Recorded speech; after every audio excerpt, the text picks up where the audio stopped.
का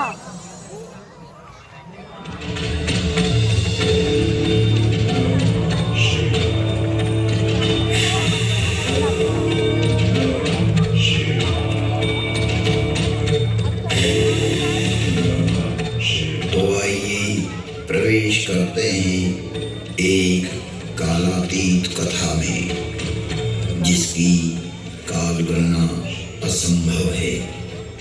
घटना युगों पहले की है कि जब अनेक अंतरिक्षों में अनेक ग्रहों पर उद्भव, पालन और संहार हो रहा था, अर्थात कई सारी सृष्टियों का प्रादुर्भाव और विलय हो रहा था।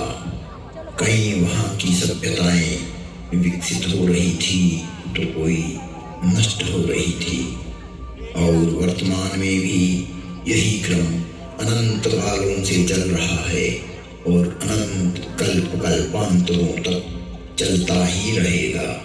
यह अंतहीन क्रम है, परंतु यह घटना इस पृथ्वी नामक ग्रह की है कि जब यहाँ सब कुछ निशब्द था, समस्त पृथ्वी जल आप्लावित थी, तभी भगवान विष्णु ने वराह रूप धारण कर पृथ्वी के कुछ भाग को जल से बाहर निकाला, जिससे कालांतर में इस पृथ्वी पर जीव पनपने लगा। और एक बड़ी काल गणना के बाद यहाँ मानव पैदा हुआ, किंतु उसे किसी प्रकार का बोध नहीं था, किसी भी प्रकार की अभिव्यक्ति की समझ नहीं थी। ना तो उस समय शब्द था, ना कोई वर्णाक्षर। चराचर जीव जगत अपने अपने समूह में एक मूक दृष्टि से एक दूसरे को निहारते थे, लेकिन कुछ भी अभिव्यक्ति नहीं कर सकते थे। चारों तरफ इस पृथ्वी पर सन्नाटा ही सन्नाटा था। प्राकृतिक स्वरों, ध्वनियों के अतिरिक्त यह पृथ्वी निशब्द थी। ऐसे कई युग बीत गए कि अचानक ब्रह्मा को विचार आया कि पृथ्वी का निर्माण हो चुका है। विष्णु ने अपनी व्यवस्था भी व्यापित कर दी है, लेकिन शब्द की उत्पत्ति कौन करेगा? बिना वाणी अभिव्यक्ति कैसे हो पाएगी? जब ब्रह्मा और विष्णु को प्रेरणा हुई कि देवों के देव महादेव ही इस सृष्टि में शब्द की स्थापना कर सकते हैं, शब्द ब्रह्म का दान दे सकते हैं,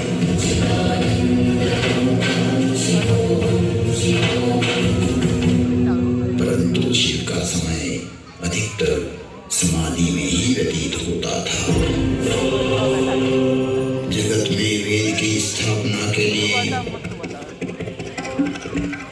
मनुष्यों में, प्राणियों में सत्य, प्रेम और करुणा की भावना प्रकट करने के लिए, शब्द को देह देने के लिए महादेव को समाधि से जगाना अति आवश्यक है।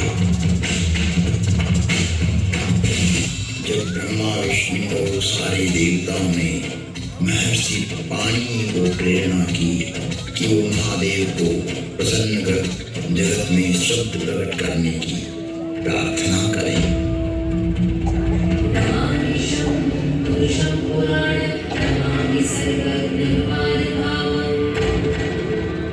महर्षि पाणिनि की निष्प्रिय एवं जगत कल्याण की भावना से की गई तपस्या ने भगवान शिव की समाधि में विघ्न डाला।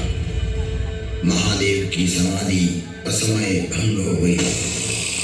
महादेव के जागते ही उनका रौद्र रूप प्रकट हुआ और उन्होंने अपना नाद शस्त्र डमरू उठाया और भयंकर तांडव करने लगे।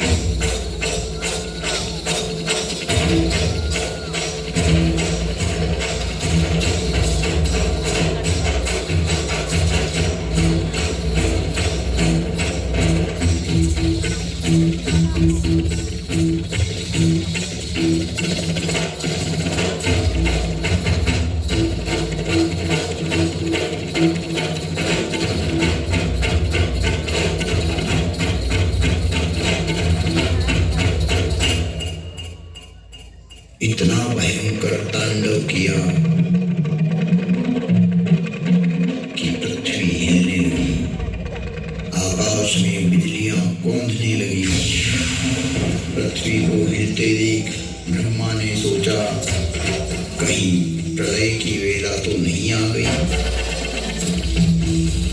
चारों तरफ समुद्र में उफान आ रहा था। हवाएं चक्रवात का रूप लेकर आकाश की ओर बढ़ रही थी। पूरी पृथ्वी अपनी डोरी पर ऐसे डोलने लगी मानो पृथ्वी समुद्र पर तैर रही हो। तब महादेव ने अपना डमरू बजाया और असमय समाधि में हुए विघ्न के कारण तांडव करते हुए मानो अपने इस नाद से संसार को बधिर कर देंगे, इस सृष्टि को समाप्त कर देंगे और उसकी तीव्रता को प्रकट करते हुए प्रचंड एवं भीषण गणगोर ध्वनियां पैदा करते हुए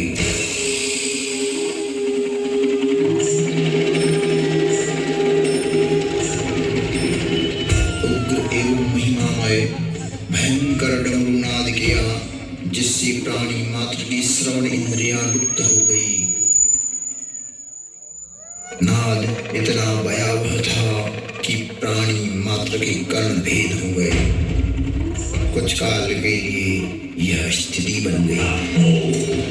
महादेव तांडव करते हुए अपने उग्र नाद वाद्य से कुछ ऐसी शाब्दिक रचना की जो आज इस भूमंडल पर शब्द और श्रवण का कारण है, जिसे महर्षि पाणिनि ने अवरुद्ध हुई अपनी श्रवण इंद्रियां पुनः जागृत होने पर शब्दों में पिरोया। जगत कल्याण के लिए महादेव की प्रेरणा से नाद वाद्य से निकली हुई ध्वनियां जो आज इस संसार में व्याप्त है।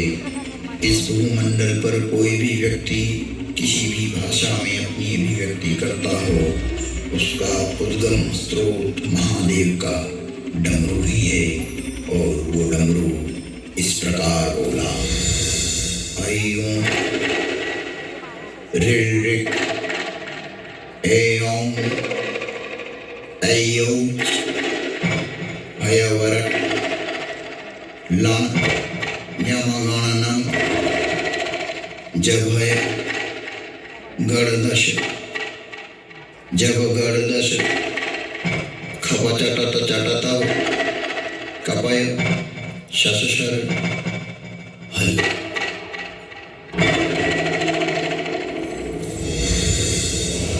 ऐं ऋ ऐं ऐऔच भयवरट लं ञमगणनं जभय गणदश जब गणदश खपचटत चटतव कपय शशशर हल। यह था शिव का नाद शस्त्र से उत्पन्न हुआ शब्द व्याकरण। इससे शब्द की संरचना हुई और डमरू ने जिस प्रकार ये 14 शिव सूत्र परमात्मा शिव ने जगत को दिए, वो आज सभी की अभिव्यक्ति का कारण है। इति माहेश्वराणि सूत्राणि अनादि संज्ञार्थानि ऐसा मंत्या इतः हकारादि स्वकार उच्चारणार्थ लणमध्येपि तत्संज्ञकः। शिव के नाद तांडव के बाद संज्ञा, संधि, ओष्ठ, जिह्वा, कंठ, नासिका, पुल्लिंग, स्त्रीलिंग, नपुंसकलिंग आदि आदि वर्णों की उत्पत्ति के स्थान तय हुए। वाणी में व्यापकता आई, वाणी की श्रेणियां निर्धारित हुई, वर्ण का लिंग तय हुआ।